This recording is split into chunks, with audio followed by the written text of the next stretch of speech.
ஆன்மீக சொந்தங்கள் அனைவருக்கும் அன்பான காலை வணக்கம். நம்மளுடைய சேனலில் தொடர்ந்து நிறைய சுவாரஸ்யமான ஆன்மீகம் சார்ந்த தகவல்களை தாங்க பார்த்துட்டு வந்துட்டு இருக்கோம். அந்த வரிசையில் இந்த பதிவில் என்ன பார்க்க போகிறோம் அப்படின்னா, ஏப்ரல் மாதம் 17ஆம் தேதியான வெள்ளிக்கிழமை அன்னைக்கு உருவாகக்கூடிய அமாவாசை தமிழ் புத்தாண்டினுடைய முதல் அமாவாசை, அதாவது சித்திரை மாதத்தில் வரக்கூடிய அமாவாசை. இந்த சித்திரை மாத அமாவாசையினுடைய மகத்துவங்கள் என்ன அப்படிங்கிறத பற்றியும், இந்த அமாவாசைக்கு பிறகு ஏற்படக்கூடிய முக்கியமான கிரகங்களுடைய மாற்றங்களால் துளாராசினியர்களுடைய வாழ்க்கையில் என்னென்ன மாற்றங்களானது ஏற்பட போகுது, எந்த விஷயத்துலலாம் கவனமாக இருக்கணும், மேலும் நீங்கள் செய்யக்கூடிய வழிபாடுகள் என்ன, பரிகாரங்கள் என்ன அப்படின்னு நிறைய தகவல்களோட தாங்க இந்த பதிவு இருக்க போகுது. இந்த தகவல்களை எல்லாம் பார்க்கறதுக்கு முன்னாடி நீங்கள் நம்ம சேனலை சப்ஸ்கிரைப் பண்ணாமல் இருக்கீங்க அப்படின்னா மறக்காமல் சேனலை சப்ஸ்கிரைப் பண்ணிக்கோங்க. கூடவே பக்கத்தில் இருக்கிற பெல் சிம்பிளையும் கிளிக் பண்ணிக்கோங்க. அப்போ தான் நாங்கள் போடக்கூடிய வீடியோக்கள் எல்லாமே உங்களுக்கு நோட்டிஃபிகேஷன் உடனுக்குடன் வந்தடையும். நீங்களும் பார்த்து பயன்பெறலாம். வாங்க வீடியோக்குள்ளே போகலாம். 2026ஆம் ஆண்டு சித்திரை மாத அமாவாசை ஏப்ரல் 17, 2026, அதாவது தமிழ் மாதம் பார்த்திங்கன்னா சித்திரை 4ஆம் தேதி அன்னைக்கு வெள்ளிக்கிழமை அன்னைக்கு வந்திருக்குங்க. ஸோ இந்த தினம் அதிகாலையில் எழுந்து பித்திருக்களுக்கு நீங்கள் தர்ப்பணம் கொடுக்கறது, கடல் மற்றும் புண்ணிய நதிகளில் நீராடுறது, முன்னோர்களுக்கு வழிபாடுகள் நடத்துறது, இது எல்லாத்தையுமே செய்யலாம். ரொம்ப ரொம்ப சிறப்பானதாக பார்க்கப்படக்கூடியது. அமாவாசை திதி எப்போ ஆரம்பமாகுது அப்படின்னா, ஏப்ரல் 16ஆம் தேதி மாலை 7:31 மணிக்கே அமாவாசை திதி ஆரம்பமாகுது. ஏப்ரல் 17 மாலை 5:47 வரைக்குமே அமாவாசை திதி இருக்குது. ஸோ தர்ப்பணம் கொடுக்கணும் அப்படின்னு நினைக்கக்கூடியவங்க காலையில் 10:30 மணிக்குள்ளே கொடுத்துடுங்க. ஏன்னா வெள்ளிக்கிழமை அப்படின்றதுனால 10:30 மேலே ராகு காலம் ஆரம்பிச்சிடும். தர்ப்பணம் கொடுக்கக்கூடிய பழக்கம் இல்லாதவர்கள், படையல் போட்டு வழிபாடு செய்யக்கூடியவங்க எல்லாருமே 12 மணிக்குள்ளே நீங்கள் வழிபாடுகளை செய்து முடிச்சுடுங்க. கட்டாயமாக அன்றைய தினம் காகத்துக்கு நீங்கள் உணவு வைக்கணும். பசி தாகங்களோடு அலையக்கூடிய அவர்களுடைய ஆன்மாவை சாந்திப்படுத்துறதுக்கு இந்த ஒரு விஷயத்தை நீங்கள் கட்டாயம் செய்யணும். அப்போ தான் அவங்களுடைய ஆன்மா சாந்தி அடைந்து நல்லாசிகளை கொடுப்பாங்க. பொதுவாகவே நம்மோடு வாழ்ந்து மறைந்த முன்னோர்களுடைய ஆசிகள் அப்படின்றது நமக்கு கண்டிப்பாக இருக்கணும். அப்படி இல்லை அப்படின்னா நம்முடைய வாழ்நாள் முழுக்க நிறைய துயரங்களானது நம்ம பார்ப்போம், நிறைய துன்பங்களை பார்ப்போம். ஸோ அதனால் கண்டிப்பாக அந்த ஒரு விஷயத்தை மறக்காமல் செய்யுங்க. இந்த சித்திரை மாதத்தில் வரக்கூடிய அமாவாசையோட சிறப்பே பார்த்திங்கன்னா முன்னோர்களுடைய ஆசிகளை பெறது தான். ரொம்ப ரொம்ப சக்தி வாய்ந்த ஒரு நாள் தாங்க. மறக்காமல் இந்த நாளை நீங்கள் யூஸ் பண்ணிக்கோங்க. மேலும் அமாவாசை தினம் அப்படின்னா என்ன செய்யணும், செய்யக்கூடாது, என்ன சமைக்கணும், இதை பற்றியெல்லாம் நிறைய பதிவுகள் நம்மளுடைய சேனலில் இருக்குது. இது வரைக்கும் நீங்கள் நம்ம சேனலை பார்த்ததில்லை அப்படின்னா மறக்காமல் ஒன்ஸ் விசிட் பண்ணி பாருங்கள். உங்களுக்கு பிடிச்சிருந்த பட்சத்தில் கண்டிப்பாக நீங்கள் லைக் பண்ணிக்கோங்க. உங்களுடைய நண்பர்கள் மற்றும் உறவினர்கள் மத்தியில் இந்த பதிவை ஷேர் பண்ணி விடுங்க. அவர்களும் பார்த்து பயன்பெறட்டும். அமாவாசையை பற்றி நிறைய விஷயங்களை பார்த்துருப்பீங்கன்னு நினைக்கிறேன். இப்போ வாங்க அமாவாசைக்கு அப்புறமா ஏற்படக்கூடிய கிரக மாற்றங்கள் எப்படி இருக்குது. இந்த ஏப்ரல் 17 அன்னைக்கு நிகழக்கூடிய இந்த அமாவாசை துளாராசி நேயர்களே உங்களுக்கு ஒரு முக்கியமான ஒரு திருப்பு முனையாக கண்டிப்பாக இருக்கும் அப்படின்னு சொல்லலாங்க. அதாவது நம்ம டைட்டிலே பார்த்துருப்போம் இல்லையா, ஏப்ரல் 17க்கு அப்புறம் தான் ஆட்டம் ஆரம்பமாக போகுது அப்படின்னு. கண்டிப்பாங்க இனிமே தான் உங்களுக்கு ஆட்டமே ஆரம்பமாக போகுது அப்படின்னு சொல்லலாம். அந்த அளவுக்கு ஒரு சில அதிரடியான கிரகங்களுடைய மாற்றங்களானது ஏற்பட போகுது. ஏன் சொல்லப்போனால் அந்த அதிரடி மாற்றங்கள் உங்களுடைய வாழ்க்கையிலையுமே நடக்கிறதுக்கான சான்ஸ் நிறைய இருக்குங்க. ஸோ என்னென்ன விஷயங்களை நீங்கள் இந்த காலகட்டங்களில் எதிர்பார்க்கலாம் அப்படின்னு முதல்ல பார்த்துடலாம்.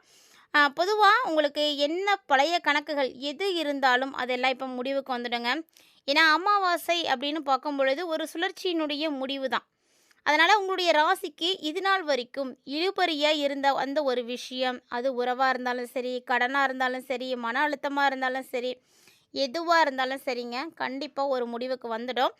அது மட்டும் இல்லாமல் எதை விடணும் அப்படின்னு நீங்கள் தயங்கிட்டு இருந்தீங்களோ அதை இப்போ இயற்கையே உங்களுக்கு தானாகவே செஞ்சு கொடுத்துடும். இந்த ஒரு விஷயத்தை என்னுடைய வாழ்க்கையிலேருந்து நான் விலக்கி வச்சுக்கணும் அப்படின்னு நீங்கள் எதெல்லாம் நினச்சிட்ருக்கீங்களோ அது முயற்சி பண்ணாலும் முடியாமல் கூட இருந்திருக்கும். இப்போ பார்த்தீங்கன்னா இயற்கையை தானாகவே அது உங்களுடைய வாழ்க்கையிலேருந்து விலக்கி விட்டுடுங்க. ஸோ அப்புறப்படுத்த போகுது. அது எந்த விஷயமா இருந்தாலும் சரி, தீய பழக்கங்களாக இருந்தாலுமே கூட அது தானாக இப்போ மாறப்போகுதுன்னு தான் சொல்லணும்.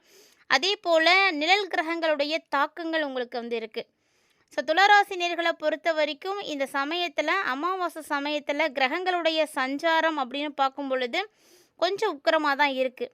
அதனால் என்ன பண்ணணும்னா உங்களுக்கு தேவையில்லாத குழப்பங்கள் ஏற்படும். ஒரு சில விஷயங்களை செய்யும் பொழுது சரியாக செய்ய முடியாமல் போகும். உறவுகள் மத்தியில் உங்களுக்கு ஏதாவது பாதிப்புகள் ஏற்படும். நண்பர்கள், கூட்டாளிகள் இவங்ககிட்டலாம் தேவையில்லாத வாக்குவாதங்களை எல்லாம் தவிர்த்துக்கோங்க.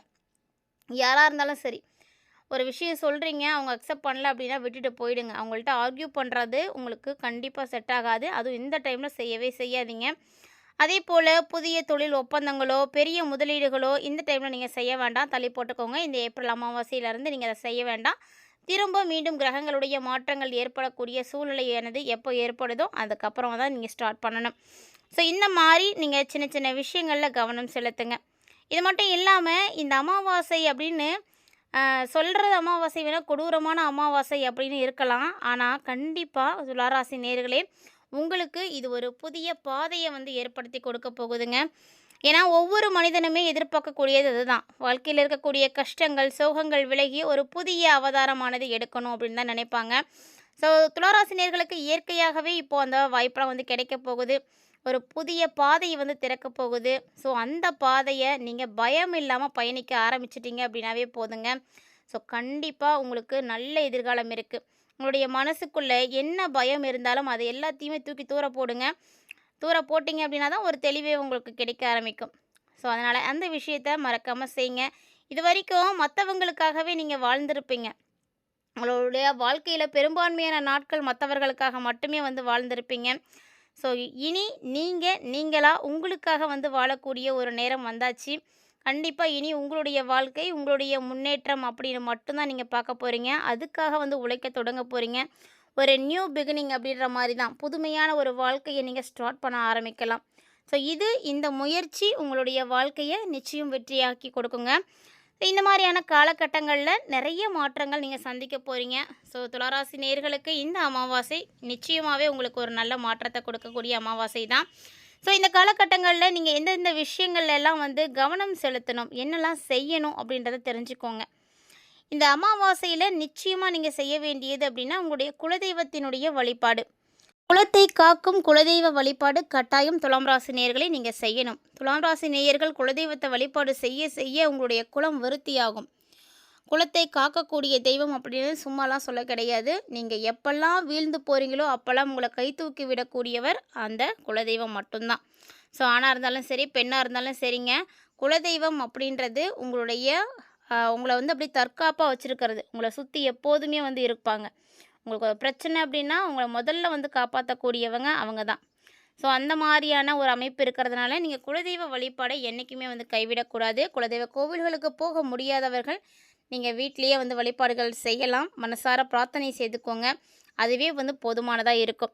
ஒரு சிலர் பார்த்தீங்கன்னா இந்த காலகட்டங்களில் பேச்சுலேயும் சரி, செயல்லையும் சரி நிதானத்தை கடைப்பிடிக்கணுங்க. துளாராசி நேயர்கள் இந்த 2 விஷயத்துலேயும் அதீத கவனத்தை நீங்கள் எடுத்துக்கிட்டீங்க அப்படின்னா உங்களுக்கு நிறைய விஷயங்கள் நல்லபடியாக இருக்கும்.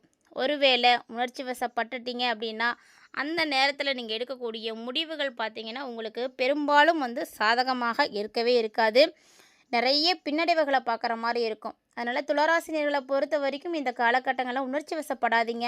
நிதானமாக இருங்க, பொறுமையாக இருங்க. ஒவ்வொரு செயல்லையுமே வந்து கவனம் இருக்கணும். கவனம் இல்லாமல் நீங்கள் செய்யக்கூடிய ஒவ்வொரு செயல்களுமே உங்களுடைய நல்ல பேரை வந்து கெடுத்து விட்டுடும். கவனமாக இருங்க.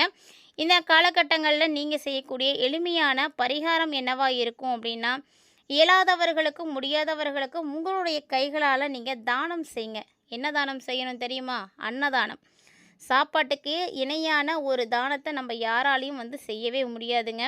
கண்டிப்பாக நீங்கள் அந்த ஒரு விஷயத்தை ட்ரை பண்ணுங்கள். உங்களால் முடிஞ்சது அமாவாசை அன்னைக்கு மட்டுமாவது செய்யுங்க. மற்ற நாளில் உங்களால் செய்ய முடியலனாலும் பரவாயில்ல. அந்த அமாவாசையில் மட்டும் யாராவது ஒருத்தருக்காவது 2 பேருக்காவது உங்களுடைய கைகளால் வந்து நீங்கள் செஞ்சு பாருங்கள்.